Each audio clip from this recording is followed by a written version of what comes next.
10 साल तक सबका साथ, सबका विकास, सबका वॉटेवर की डुगडुगी बजाने के बाद मोदी जी नया नारा लेकर के आए हैं, एक है तो सेफ है। सीरियसली मोदी जी, ऐसे बुरे दिन आपके यहां पर आ चुके हैं और ये एक है तो सेफ है वाला जो नारा है ये भी ओरिजिनल नहीं है, ये भी योगी आदित्यनाथ का उठा करके उसको मॉडिफाई करके मोदी जी यहां पर लाए हैं। तौबा तौबा। From being Henry to Kallu Kaliya यहां पर बन चुके हैं। शायद मोदी जी यहां पर एक है तो सेफ है बोल रहे हैं रंगा बिल्ला के बारे में, क्योंकि जब तक रंगा बिल्ला एक है तब तक सेफ है। जिस दिन रंगा बिल्ला अलग अलग हो जाएंगे, दोनों के दोनों ही जेल में चक्की पीसिंग हो जाएंगे यहाँ पे। अब इस एक है तो सेफ है में पूरा महाराष्ट्र का चुनाव यहाँ पर लड़ा जा रहा है। लगता है कोई विकास का काम नहीं करा यहाँ पर मोदी जी ने। बात तो सही है, लेकिन आपको दिखाना चाहता हूं मोदी जी और उनकी पूरी पलटन किस तरीके से एक है तो सेफ है को एम्पलीफाई कर रहे हैं। लाखों रुपए के एड्स चला रहे हैं इसके ऊपर। आपकी स्क्रीन के ऊपर पहला ग्राफिक एक है तो सेफ है, बकायदा इसके ऊपर एक हैशटैग ट्रेंड चलाया जा रहा है। रविशंकर प्रसाद है, मोदी जी की अपनी पार्टी के बहुत बड़े नेता हैं। इसके अलावा जरा सुनते एक बार मोदी जी का क्या कहना है।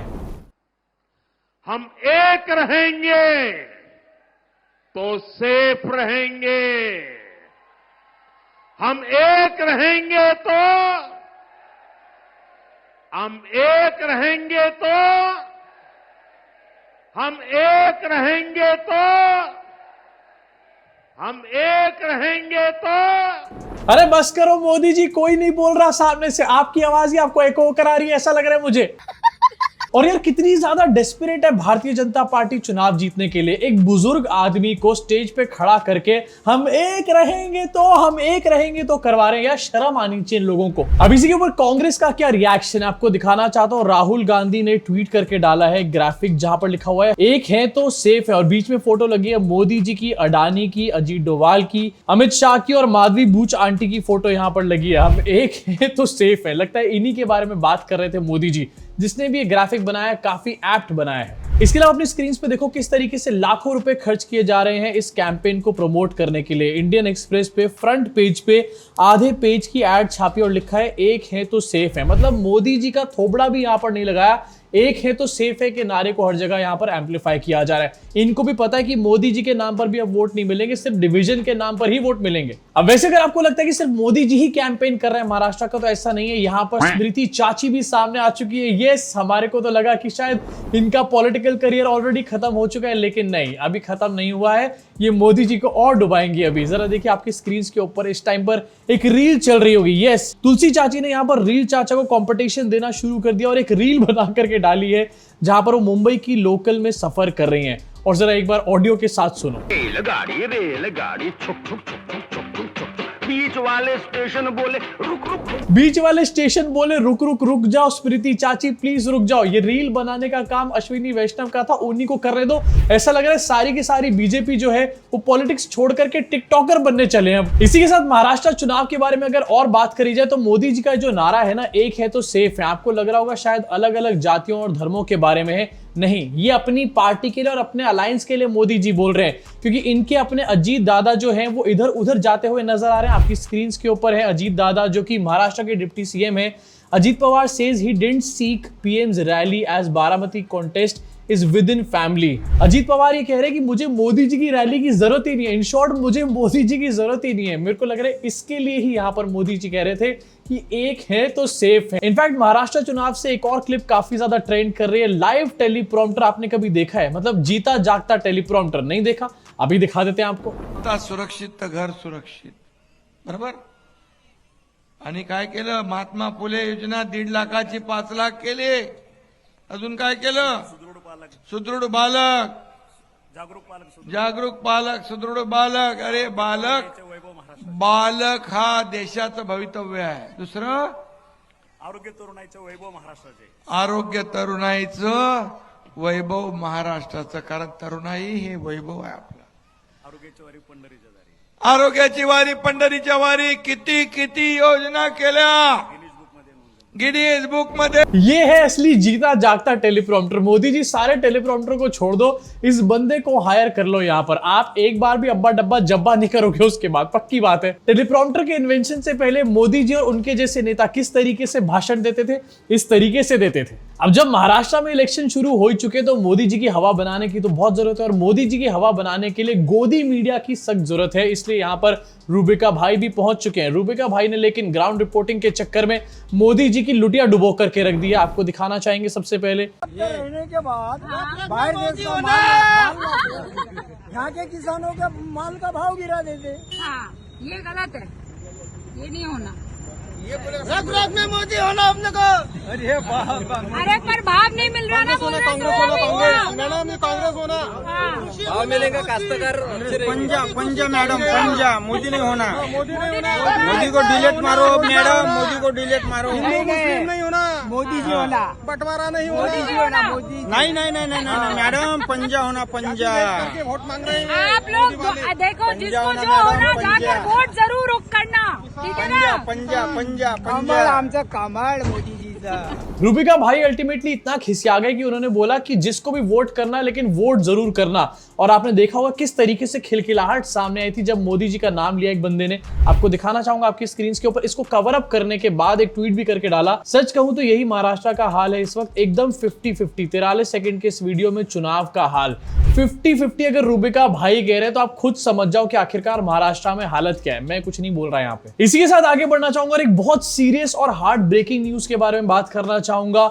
मोदी जी एक है तो सेफ है के बारे में तो बात कर रहे हैं, लेकिन हमारे रेलवे के वर्कर्स कब सेफ होंगे इसके ऊपर एक क्वेश्चन मार्क इस न्यूज से खड़ा होता है। आपकी स्क्रीन के ऊपर एक खबर है। बिहार के बेगूसराय में एक 35 साल का रेलवे वर्कर जो है ट्रेन और कोचेस के बीच में ट्रैप हो गया। उसकी वजह से वहां पर उसकी मृत्यु भी हो गई। कितनी दर्दनाक ये घटना अपने आप में रही होगी। इंजन और कोचेस के बीच में दब के एक आदमी की मृत्यु हो जाती है। न्यूज में पता चला कि ये रेलवे का जो कर्मचारी है ये डीकपलिंग कर रहा था, यानी कि इंजन और बोगीज को सेपरेट करने का काम कर रहा था। अब ये चीज जो है कपलिंग और डीकपलिंग करने की बाहर के देशों में ऑटोमेटिकली करी जाती है, लेकिन इंडिया में ऑटोमेटिकली नहीं करी जाती क्योंकि रील बनाने का बजट ही इतना तगड़ा है, कुछ और कहां से करेंगे।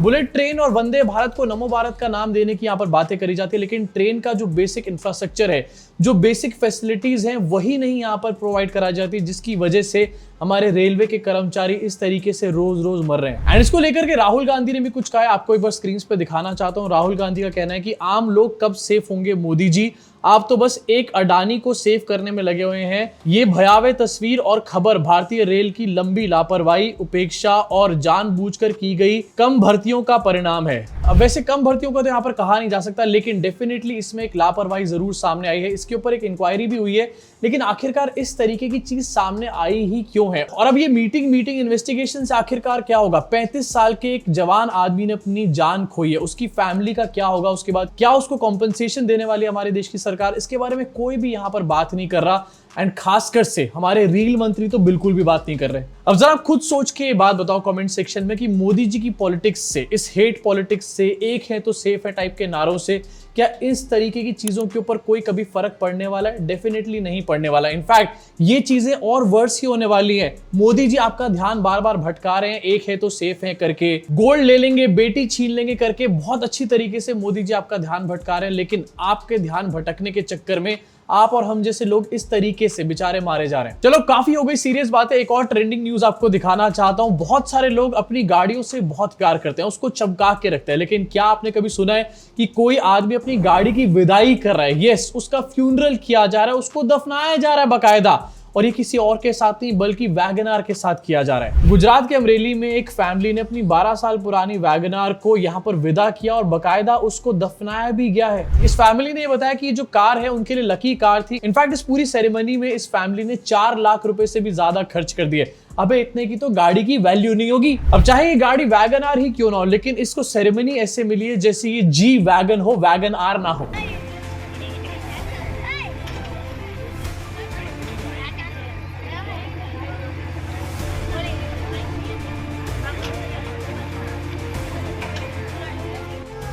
एंड इसलिए कहा जाता है कि Gujarat is not for beginners. देखो यार, वैगनार बहुत अच्छी गाड़ी हो सकता है इस फैमिली के लिए बहुत ज्यादा लकी भी रही हो, लेकिन 4 लाख रुपए की दावत कर देना, अपनी वैगनार को विदा करना सिर्फ इसलिए क्योंकि उनको वायरल होना है, उनको अपनी गाड़ी से कोई अटैचमेंट नहीं है। इसी के साथ एक और फनी न्यूज निकलकर सामने आई आपकी स्क्रीन के ऊपर। Bengaluru couple post garden pictures on FB ends up in jail after followers spot ganja in flower pots। एक बेंगलुरु का कपल है, उसने फेसबुक के ऊपर फोटोज अपलोड करी अपनी, एंड उन फोटोज के चक्कर में उनको जेल हो गई क्योंकि उनके फॉलोअर्स ने ये देख लिया कि उनकी बालकनी में गांजा उगा रहे हैं वो लोग। गांजा, मेरे हिसाब से जॉइंट फैमिली का टर्म ना इन्हीं के लिए यूज होना चाहिए। अपने गार्डन में गांजा उगा रहे हैं यहाँ पर बैठ करके, और गांजा उगा रहे सो उगा रहे, उसकी फोटोज क्यों डाल रहे हो? दिमाग क्या बेच कर आ गए हो कहीं पर? वैसे मैंने अभी तक सुना था कि बेंगलुरु जो एक स्टार्टअप हब है, वहां पर एक बिजनेस हब है, लोग बहुत वेल्दी है, प्रॉस्पर कर रहे हैं। अब समझ में आया कि आखिरकार वहां के बिजनेस फंडे क्या है लोगों के, बालकनी में गांजा उगा रहे हैं। इसी साथ जाते जाते आपको बताना चाहूंगा, आज DY चंद्रचूड़ जो है वो रिटायर होने वाले, और रिटायरमेंट से पहले उनका एक स्टेटमेंट जरा आपको दिखाना चाहता हूं स्क्रीन के ऊपर। मैं शायद सबसे ज्यादा ट्रोल होने वाला जज हूं। मैं सोचता हूं कि मुझे ट्रोल करने वाले सोमवार से क्या करेंगे, वह तो बेरोजगार हो जाएंगे। अब ये भाषा काफी सुनी सुनी सी लगती है, जरा मुझे कमेंट सेक्शन में कमेंट करके बताओ आपको क्या लगता है, क्या ये रिटायर होने के बाद बीजेपी ज्वाइन करेंगे या फिर नहीं करेंगे? नीचे कमेंट सेक्शन में अपनी भड़ास पूरी तरीके से निकाल डालो। और साथ ही अगर सब्सक्राइब का बटन दबा के बेल आइकन नहीं दबाया तो क्या सोच रहे हो, मोदी जी एक हैं तो सेफ हैं कर रहे हैं यहाँ पर, और तुम अभी तक सब्सक्राइब नहीं कर पा रहे हो। जाते जाते सब्सक्राइब करके बेल आइकन जरूर दबा के जाना। अभी के लिए इस वीडियो में सिर्फ इतना ही, मुलाकात करूंगा आप सबसे इस चैनल के अगले वीडियो में।